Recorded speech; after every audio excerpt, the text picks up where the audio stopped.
Hi everybody, Sid here, Border Archery, last day of the year.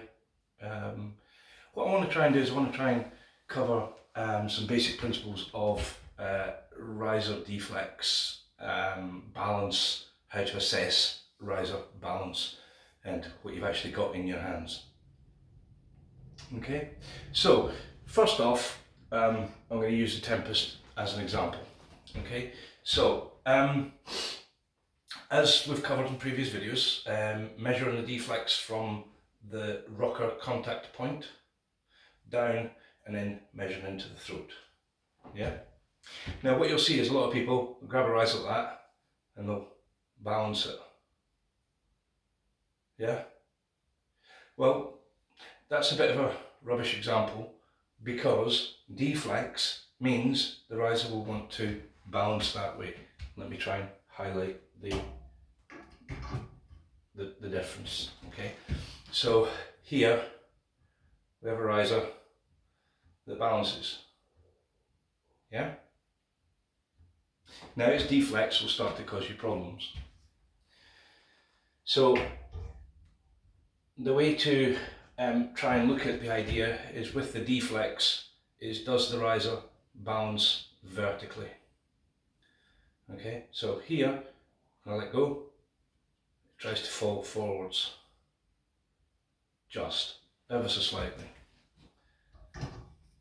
Okay, so when we look at this one, yes, it balances, tips back, right? Right. So let's have a look at another design. This riser here, yes, it balances. It has much less deflex than the other two, and yet it tips back.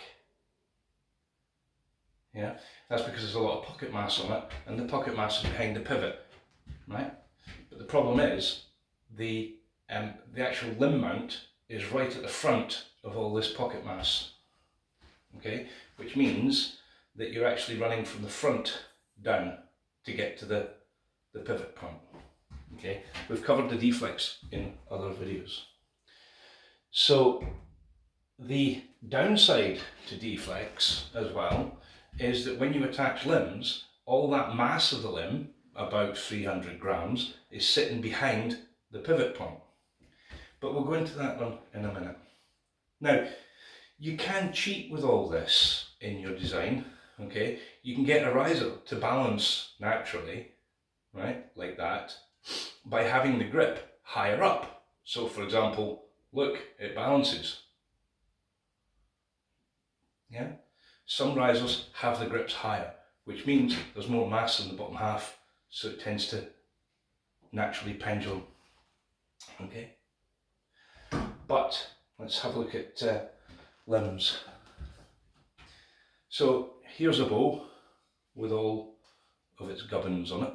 Let's start. We've got the mass slightly lower than the stabiliser bushing on a limb bolt bushing. It's got limbs on it. It's got 36 grams times 3 on the lower 3 positions. That mass is forward of the pivot point.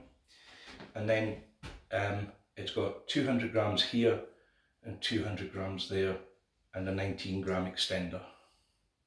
Okay, the extender moves the 200 and the 100s forward. Now, does the riser balance? Not the best grip for doing this because it's slippy, right? Yes, it does, and I'll demonstrate it in a different way. But, and the demonstration kind of gets mocked. I wonder if I've got room here. Get my hands out the hole, there we go, right. So, with a string, okay, you can see the riser wants to just sit flat, plain, okay. So that means that the riser's neither forward weighted or backward weighted. So if I was to remove just 36 grams off the front, the riser now sits at a different angle, okay? Yeah. So what this demonstration shows you is the balance back to front, as well as the balance top to bottom. Okay, whereas that only shows you the balance top to bottom. Okay, does that make sense?